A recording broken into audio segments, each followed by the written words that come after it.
Okay, it's running. Okay, so I guess this is my grandma, Yeah. Barbara Jean Guise, and I just call her Grandma. Um, Grandma's been an incredible support to me over my lifetime since she was the only grandma I really had as a child, or the only grandparent for that matter. So I've compiled a list of questions for her so I can find out more about her life since she saw my life so much. Okay, so the first question I have is, what was one of your favorite trips and why?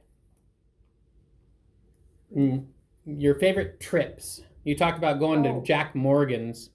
Yeah, Jack Morgan's big band, which he was the son of Russ Morgan, and we used to go back to his house on the Mississippi once a year, and people from all over the United States would go, and we would dance for a whole week, and big band music. And the other thing we used to do is go on cruises. We went on about 3 cruises when Jack Morgan had his band on like the Mississippi Queen was one of them. Yeah, that was lots of fun. Well, that's cool. So you'd drive from California to what is it, Iowa? Iowa. Mm-hmm. Yeah. And we'd stay at the Holiday Inn with all the rest of the people, and we'd get up and we'd go and play on a golf course in the morning, and then in the afternoon we'd go, get together with all those people, and in the evening dance. So it was a lot of fun. And what happened, the golf course was a farm, and the farmers weren't making any money, so they turned it into a golf course. Oh, that's cool. Yeah, and they owned it. So it was nice. It was hilly, but really fun. And I think you said you had barbecues at his place? Oh yeah, we did. We used to, actually the last day of the deal that we were there, we went to his house across the Mississippi River and had a big barbecue. There were probably about 300 people at the barbecue in front of his house on the beach. Yeah. Wow, right on the river. Yeah, right on the river. And then you dance afterwards. No, that one we didn't dance after. Oh, okay. Yeah, we just had a big barbecue, and then everybody went back to the hotel, got ready to go home. Well, I suppose that makes sense. If you're all full, you don't want to go dance. Yeah. Well, that's cool. So when you drove, what did you do between California and Iowa? I assume you just went, just you and Vince, Grandpa? Yeah. Well, we would stop, we'd drive across, and we'd stop at a golf course. We'd be at a motel, eat breakfast, go play golf, and then keep going. So you play golf like every day? Yeah, we were playing golf every morning. Yeah. Well, that's cool. Yeah. And then, do you remember about how long it would take to get there? Oh, because we'd stop and play golf and all that. I think we figured about 5-6 days, something like that. Yeah. Wow, what an adventure! So that was one of your favorite trips. How many times do you think you did that? Ooh, several years, at least 10, 12 years, yes. Yeah. Wow, what a great experience. All right, well, that kind of sums up that question. The next question, which I think is kind of fun, I don't know if you'll think it's as fun as me, my question is, what are 2 of your most embarrassing moments? Yes, and I was trying to remember, and I don't think I know I had embarrassing moments, but probably because they were embarrassing, I embedded them deep in my memory so that I don't remember. Well, I'll jog your memory on one, because you told me one about, I think it was Father Bob? Or the Archbishop. Oh yeah, yes, that's right. Father Bob was a missionary over in the Philippines. And for some reason, we got word that we were going to have visiting priests stop by. We had to pick them up at the airport, and then they were going to stop by at our house on the way to wherever they were going. And so I just thought they were ordinary priests, so I just had spaghetti. And here it was the bishop of the Philippines. Oh, wow. So that was embarrassing. Yes, that was one of them. So he was the archbishop and you served spaghetti. So why was that so embarrassing? Well, because I figured I should have had some real fancy dinner. Yeah. And he said, and I told him, gee, Father, I'm sorry that I've given you spaghetti. He said, oh no. He says, I'm so sick of eating all these fancy dinners at everybody's house. Right. That I really enjoyed it. Or so he said. I don't know if he made that up or if he was serious. Well, that's great. That's kind of fun. Okay. So let's see. Oh yeah. This is an amazing one to me. You've been a pretty impactful person in this community for decades. In what is it called, like political service or public service? Public service. And so I found out that you were instrumental, maybe the number one instrument in starting the Tri-Delta Transit. Yeah, yes. The transit authority here. And I think before you came up with that, there was no transit service. No, there was no transit service. People had to use cars or whatever to get where they were going. And we had a lot of low-income people in the area. And so we had gotten a grant from the government to build a community center. And I was talking to my friend who was a social service worker at the time, and I said, what good is a community center if nobody can get there? So that's when I came up with the idea, well, why don't we start some kind of transit? So we went to the Liberty High School bus people and to do their route, to form it and try and get a grant to do this. Well, then in talking to other people on other councils in 2 other cities, well, why don't we all get together and do it for Pittsburgh, Antioch, Brentwood, and the unincorporated? And so we got the local supervisor that represented those cities, and we all got together, went for a grant, got it, and started Tri-Delta Transit. And that's called starting the transit system in my kitchen, because that's where it started. Yeah. So that's the famous thing that they say. I started it in the kitchen. And then about 3 or 4 years ago now, Tri-Delta Transit was voted the best transit system, small transit system in the whole United States. And we got an award for that. Yeah, I saw that award. That's pretty cool. Yeah. So I don't know if you've been instrumental in this part, but I know you've made phone calls and had put your time into it, that they're now considering going solar, even though they haven't actually gone that route yet, No, but they're looking into it. They looked into it and they're not turned on to the idea for some reason, even though they know that over in Europe, France and Italy have it, they're a little shy. But they're going to have to do something because our electric grid system isn't enough to carry all the electricity. Yeah, and they already have electric buses. They got electric buses and they're going to buy more. So I'm very concerned about it, but I tried to convince her, but the transit manager, but she's a little turned off to it. So, yeah, it's probably a lot of money. Yeah. But so is everything, right? I know. Yeah. Well, that's pretty impressive. Now you were mayor. Was it back in the early '80s? Is that right? I think so. Yeah. Yeah, and from my memory, I was told you were the first woman mayor in Brentwood, but then you said maybe there was one other. Years and years ago, there was another woman. I don't know if she was mayor, but she got on the council. And there was no other woman on the council after that until I got in. So when you were mayor and you were on the council, it was all men. Yes. That's 4-1. wow. You got guts. That's cool. I was always proud of my grandma.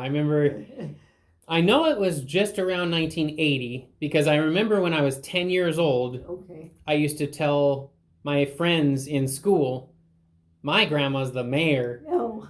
And I didn't really know what that meant, but you were the only grandparent that I knew. And so I was pretty proud of that, you know.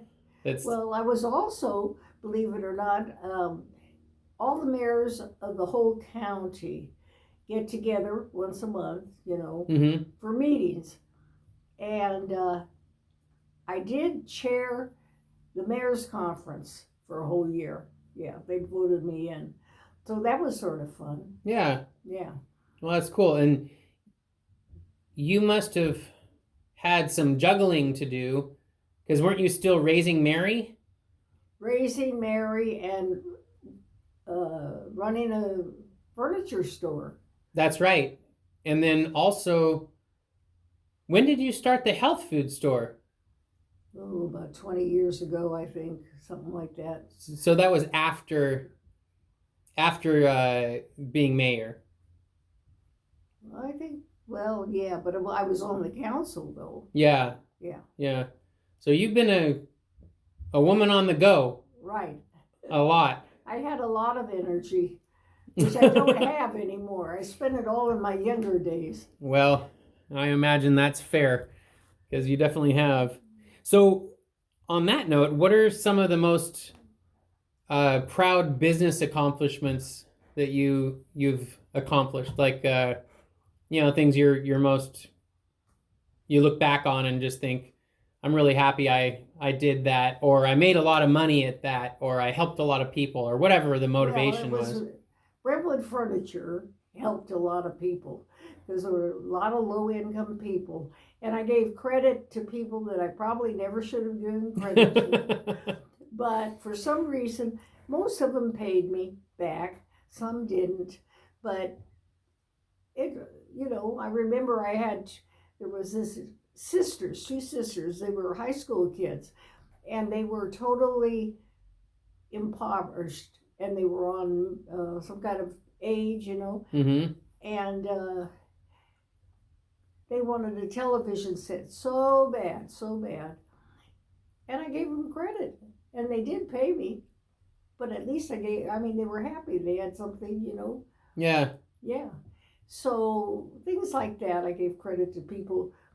And most people were honest enough to pay back, but there were a few, that would take advantage. Right. But that's how it is. There's always those few. So you basically did something that I don't know if any business does anymore, really. Maybe there's some, but you were basically doing deals on a handshake, yes. In a sense. Yes, definitely. Just to help people get a nice lifestyle while they're gathering the money to pay you back. Yeah. Huh, that's pretty interesting. And now with the health food store, I feel like you told me a few stories about people that came in really not feeling very good or being sick, and then you feel like they were helped through the health food store. Oh yeah, we helped a lot of people. And during the spring, when everybody would get asthma attacks and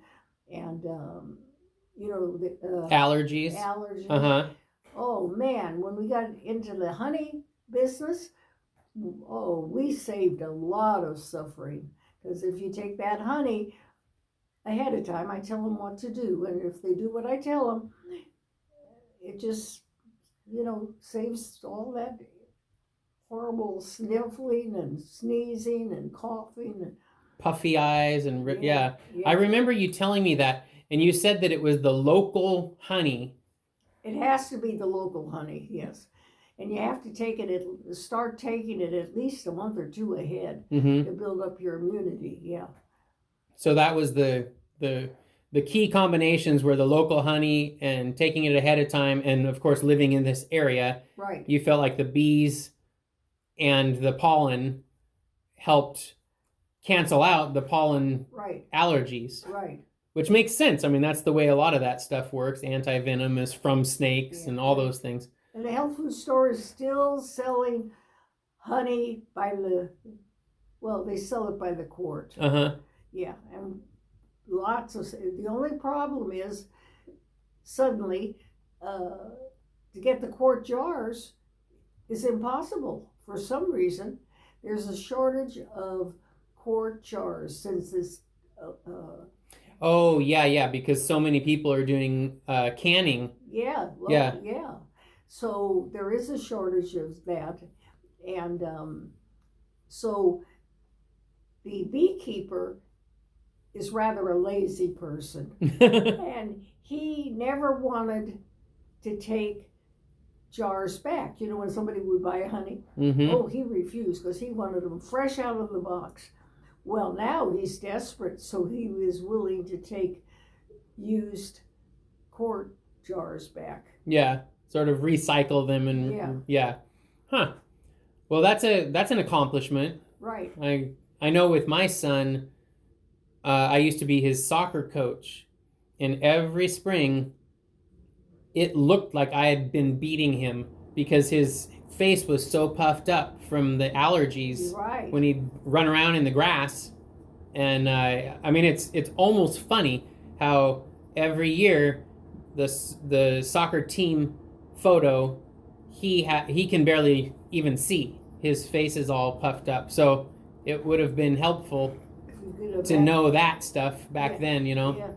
Honey is the solution to allergies, really. But just the local honey from the local pollen. Yeah. Yeah, that's cool that you came up with that.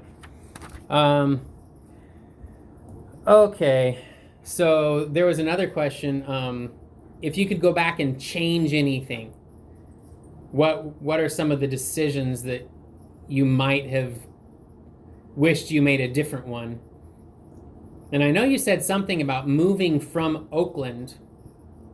Yeah, well, I never would have had the opportunities in the political arena that I got here, because Oakland is just a big city and forget it. But here, because it's a small city, that opened the doors to all these things that I did. Mm-hmm. So the move was good. At the time, I hated the idea, but now I can see that it was a good idea, yeah. And from what I've seen, this isn't empirical evidence, but from what I've seen, Oakland used to be a really nice place. Yes. And then since you guys have moved out back, what, 40 years ago? 50? Well, I'm 50. So it had to have been over 50 years ago. Yeah.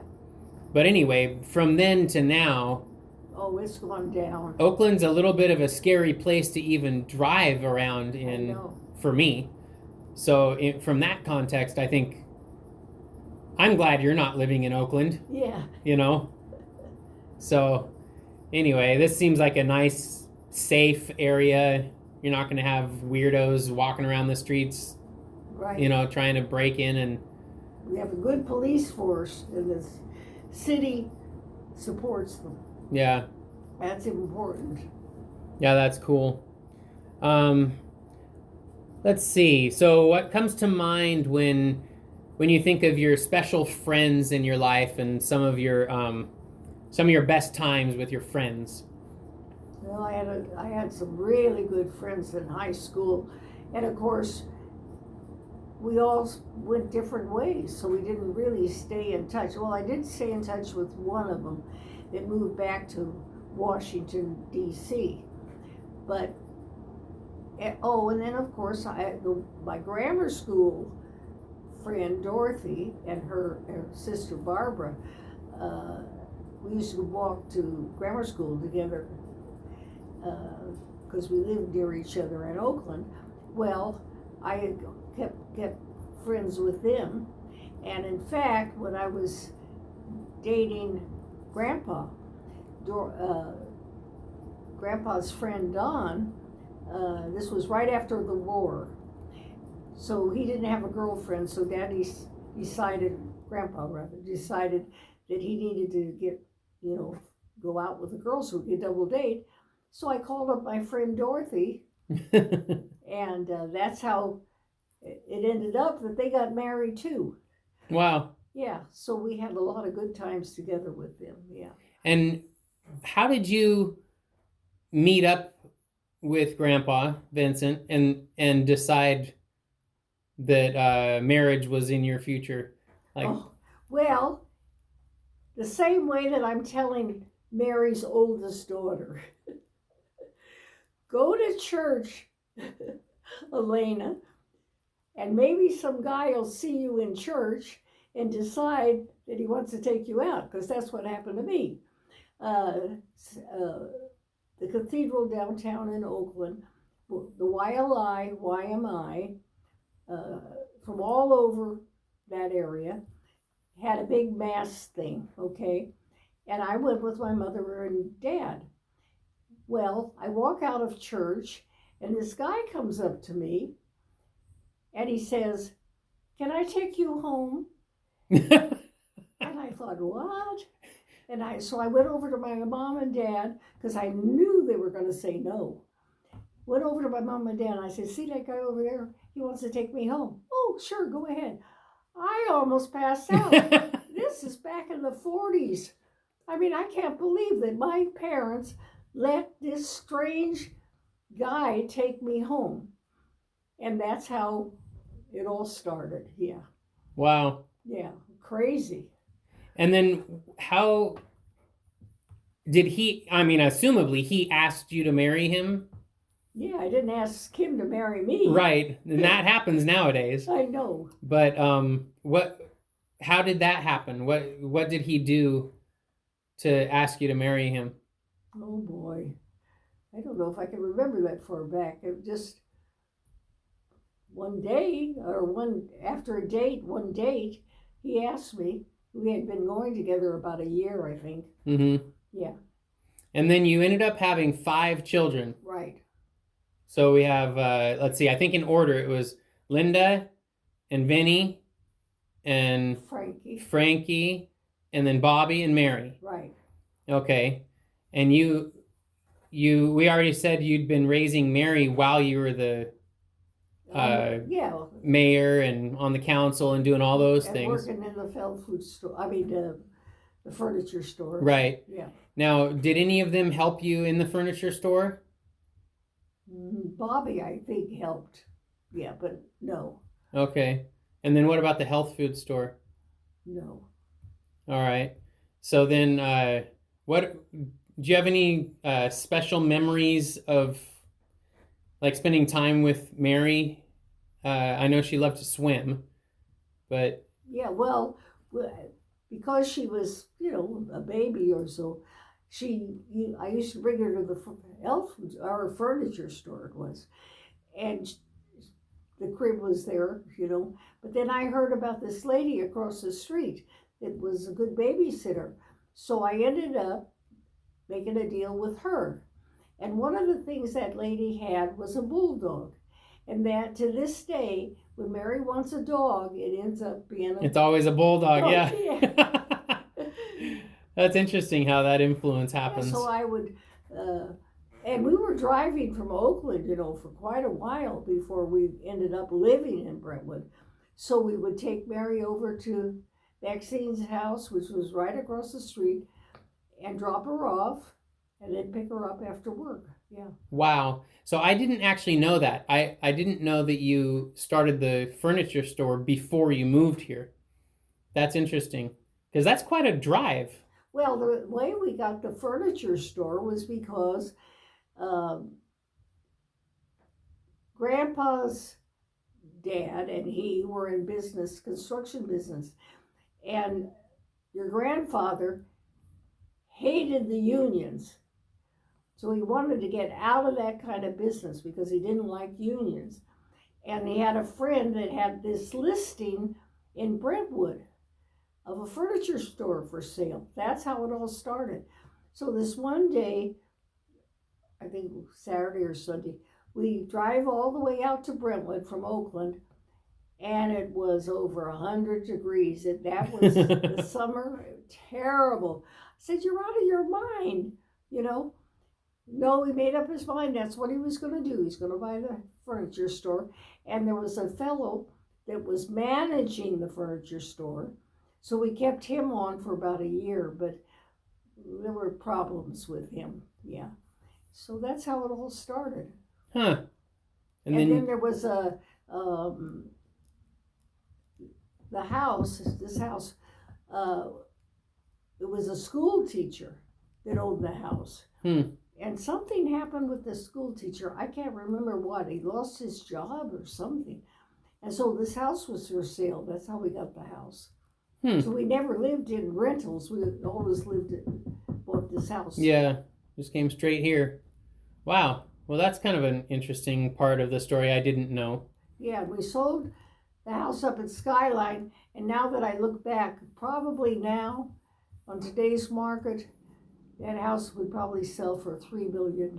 Yeah, at least. Yeah, at least. Mm-hmm. And we just gave it away. I mean, it overlooked all of Oakland. We could see the fireworks from the Oakland A's baseball games. Yeah.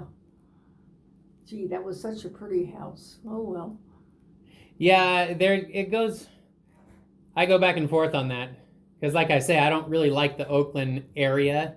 It seems high crime. Yeah, but then it wasn't. Right. And your grandfather built it, you know, because he was in the masonry business. So he built the house. It was on an acre. And it was on 2 levels. And in the back, we had deer that came in the backyard all the time. Yeah. Wow. Sounds beautiful. It was, yeah. And I guess that's how my mom and my dad met. Yes, because we lived 2 doors away from Skyline High School. And that's where we couldn't put her in Catholic high school because it was too far away. And and that high school was only 1 house away. Mm-hmm. And so that's how we met. So my view on public school stands good on that one. If she would have gone to a private school, that never would have happened. Right. That's awesome. And I wouldn't be here, which would be fine. That's funny. Oh, and by the way, Tom Hanks went to the same high school.